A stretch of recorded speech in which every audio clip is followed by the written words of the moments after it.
5 साल आपसे 40% चोरी हुई, इसीलिए पहले दिन ये 4 वायदे पूरे होंगे। इन वायदों से अदानी जी का, अंबानी जी का फायदा नहीं होगा। पहला वायदा गृह लक्ष्मी, 2000 रुपए हर महीने हर महिला को। दूसरा वायदा गृह ज्योति, 200 यूनिट बिजली मुफ्त में हर महीने। जब शट्टर जी बोल रहे थे, मैं सोच रहा था इतने सीनियर नेता को बीजेपी ने टिकट क्यों नहीं दिया। उन्होंने कहा कि उनकी एज तो नहीं है।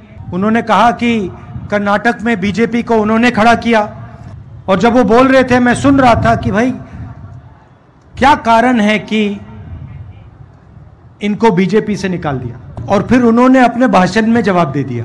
उन्होंने कहा मेरे बारे में कोई टेप नहीं है, मैंने कोई भ्रष्टाचार नहीं किया। क्योंकि इन्होंने भ्रष्टाचार नहीं किया इसलिए इनको टिकट नहीं मिला। सीधी सी बात। मतलब इन्होंने 40% नहीं खाया,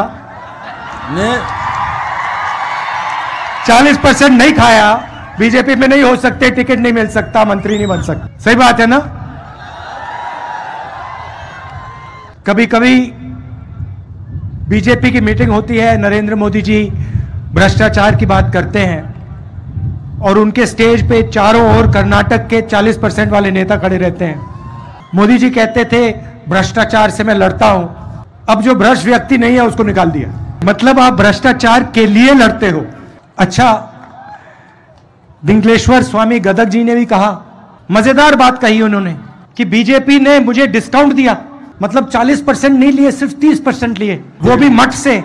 मतलब एक तरफ धर्म की बात करते हैं और फिर दूसरी तरफ मठ को डिस्काउंट देते हैं। 40% नहीं लिए, 30% ले लिए, बाकी कर्नाटक से 40%।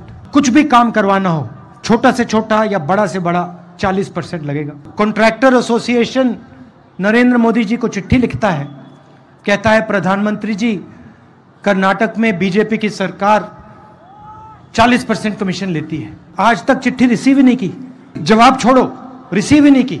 मैसूर सैंडल सोप कॉर्पोरेशन में एमएलए का बेटा 8 करोड़ रुपए कैश लिए पकड़ा जाता है। पुलिस सब इंस्पेक्टर स्कैम में 80 लाख रुपए की ब्राइब होती है।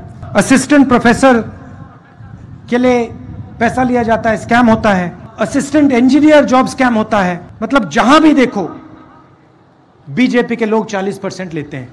इन्होंने सरकार बनाई, पिछली सरकार, ये भी इनकी नहीं थी, ये भी चोरी की सरकार थी। मतलब वोट किसी और को दिया, पैसा देके खरीद लिया, सरकार बना दी। अच्छा, इनका एमएलए कहता है, बीजेपी का एमएलए कहता है कि 2500 करोड़ रुपए में बीजेपी का सीएम पोस्ट खरीदा जा सकता है।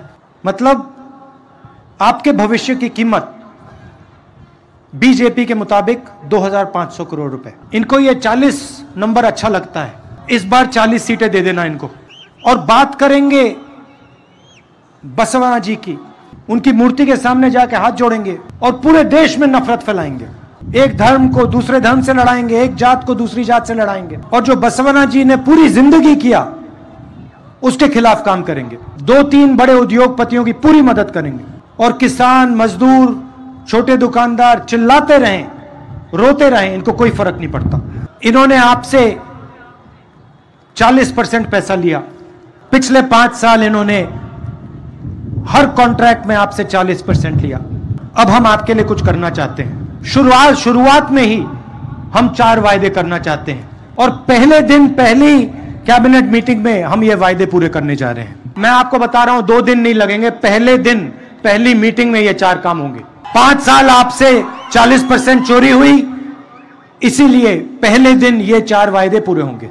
इन वायदों से अदानी जी का, अंबानी जी का फायदा नहीं होगा। हम अदानी जी को मुफ्त में एयरपोर्ट नहीं दे रहे हैं, पोर्ट नहीं दे रहे हैं, पावर प्लांट नहीं दे रहे हैं। हम कर्नाटक के गरीब कमजोर लोगों से 4 वायदे कर रहे हैं। पहला वायदा गृह लक्ष्मी, 2000 रुपए हर महीने हर महिला को। दूसरा वायदा गृह ज्योति, 200 यूनिट बिजली मुफ्त में हर महीने। तीसरा वायदा अन्न भाग्य, 10 किलो चावल हर परिवार के मेंबर को। और चौथा और सबसे जरूरी वायदा 3,000 रुपए हर महीने हर ग्रेजुएट को और 1,500 रुपए हर महीने हर डिप्लोमा होल्डर को। और यह शुरुआत होगी, पहले दिन होगा यह काम।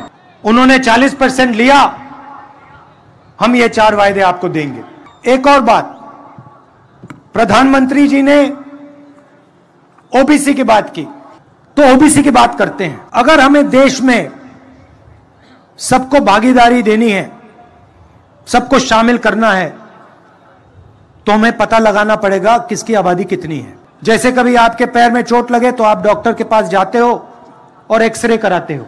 एक्सरे से पता लग जाता है कि प्रॉब्लम क्या है। जब यूपीए की सरकार थी, हमने कास्ट सेंसस करवाया था। सेंसस में हर जात के बारे में सवाल पूछा गया था। सेंसस के डेटा में है किसकी कितनी आबादी है, ओबीसी कितने हैं, दलित कितने हैं, आदिवासी कितने हैं, जनरल कितने हैं, माइनॉरिटी कितने हैं। उस एक्सरे को प्रधानमंत्री पब्लिक क्यों नहीं करते? हिंदुस्तान की जात की सच्चाई देश को क्यों नहीं बताते? क्योंकि वो सचमुच में ओबीसी की मदद नहीं करना चाहते हैं। मैं आपको छोटा सा उदाहरण देता हूं। आज हिंदुस्तान की सरकार को सेक्रेटरीज चलाते हैं। देश का पैसा, सरकार का पैसा, सरकार का बजट सेक्रेटरीज डिसाइड करते हैं। उन सेक्रेटरीज में से सिर्फ 7% ओबीसी, एससी और एसटी से आते हैं। क्या ओबीसी, एसटी और एससी की आबादी सिर्फ 7% है देश में?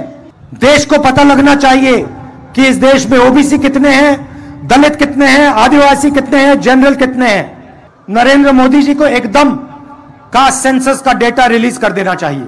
दूसरी बात, जो रिजर्वेशन पे 50% का लिमिट रखा हुआ है, इसको एकदम हटा देना चाहिए। अगर नरेंद्र मोदी सचमुच में ओबीसी की बात करना चाहते हैं, सचमुच में ओबीसी को भागीदारी देना चाहते हैं, सचमुच में ओबीसी का भविष्य बनाना चाहते हैं, तो ये 2 कदम उठा लें। और जब तक ये काम नहीं करेंगे तब तक वो ओबीसी शब्द न प्रयोग करें। कि अगर वो सचमुच में ओबीसी को चाहते हैं तो ये 2 काम उनको पहले करने चाहिए। और तीसरी बात, जितनी आबादी एससी और एसटी की है उतना रिजर्वेशन उनको मिलना चाहिए। और प्रधानमंत्री जी, अगर आपने कास्ट सेंसस का डेटा रिलीज नहीं किया और 50% का कैप नहीं हटाया, पहले हम आप पे दबाव डालेंगे, आपसे करवाएंगे, और अगर आपने नहीं किया तो हम करेंगे। आखिरी बात मैं किसानों की करना चाहता हूं। आप याद कीजिए, जब यूपीए की सरकार थी, हमने आपका कर्जा माफ किया था।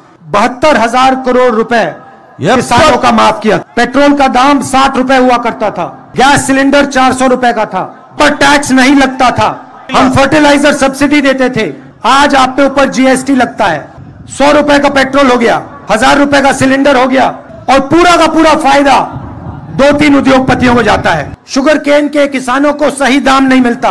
आज मैंने किसानों से बात की और उनको आश्वासन दिया कि हम उनको सही दाम दिलवाएंगे शुगर केन के लिए, और एग्रो इंडस्ट्री को प्रमोट करेंगे। सीएम ने मैंगो पल्प यूनिट की बात की थी, कुछ किया नहीं, हम यह काम करके दिखाएंगे। आखिरी बात, जब नरेंद्र मोदी प्रधानमंत्री बने थे, उन्होंने कहा था 2 करोड़ युवाओं को हर साल रोजगार दूंगा। 40 साल में सबसे ज्यादा बेरोजगारी हिंदुस्तान में आज है। 40 साल में सबसे ज्यादा बेरोजगारी हिंदुस्तान में आज है। सरकारी कंपनी एक के बाद एक प्राइवेटाइज की जा रही है। सरकारी रोजगार कम किया जा रहा है। हेल्थ केयर में और शिक्षा में सरकार को इंस्टीट्यूशंस बनाने चाहिए, वो सारा का सारा प्राइवेटाइज हो रहा है। ऐसा हिंदुस्तान हमें नहीं चाहिए। बेरोजगार हिंदुस्तान हमें नहीं चाहिए। गरीब हिंदुस्तान हमें नहीं चाहिए। न्याय चाहिए हमें, और यही कर्नाटक की सरकार करने जा रही है। गरीबों के लिए, किसानों के लिए, मजदूरों के लिए सरकार बनेगी। और इन्होंने जो 40% भ्रष्टाचार किया है उसको हम भूलेंगे नहीं। आप सब आए, दूर दूर से मेरी बात सुनने आए, इसके लिए मैं आपको दिल से धन्यवाद करता हूं। कांग्रेस पार्टी को कम से कम 150 सीटें देनी है, नहीं तो फिर से ये आपसे जो इन्होंने पैसा चोरी किया है उससे ये सरकार को खरीदने की कोशिश करेंगे, और इनको 40 सीट से ज्यादा मत दे देना। आप सबका बहुत बहुत धन्यवाद। नमस्कार।